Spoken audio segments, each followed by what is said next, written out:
year of the notch continues, with the Huawei P20 Pro the latest flagship device to sport one, although to distract from its adopting the design now synonymous with Apple's iPhone X, Huawei is focusing on the P20 Pro's rear camera prowess. Announced alongside the Huawei P20, the P20 Pro comes with a much higher spec, including 3 cameras on the rear that are set to be a big part of the marketing for the new handset. As well as those 3 cameras, everything else here looks high-end too.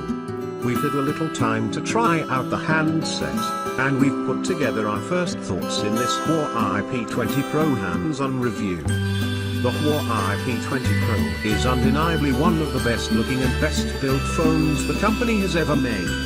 Unlike the Huawei P10 Plus, the P20 Pro features a glass back that sits comfortably in the hand. It has rounded edges on the rear so it nicely sits in your palm, and it feels like the optimum size for a smartphone.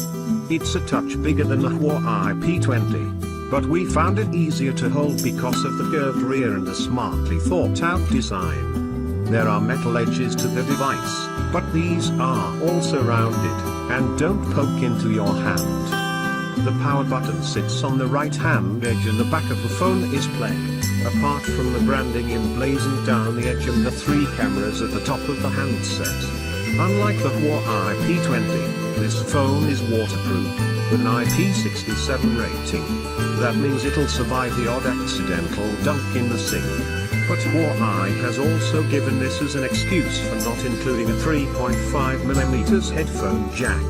If you want to use wired headsets with the phone, you'll have to use a dongle that'll be included in the box. Color options are black and midnight blue for the standard design, while there's a gradient finish on both the twilight and pink gold options. That's Huawei's name for the finish, which shows a spectrum of colors depending on what angle you're looking at the device from, and the lighting. We particularly liked the twilight version, as it looks different to anything we've seen on a phone before, and the gradient effect isn't as impressive on the pink gold version.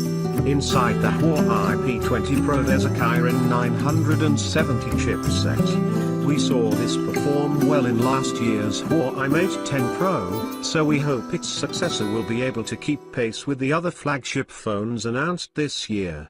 That chipset includes a neural processing unit, which Huawei is putting a big focus on for both the P20 and P20 Pro, as it's at the heart of the artificial intelligence features inside the new phones.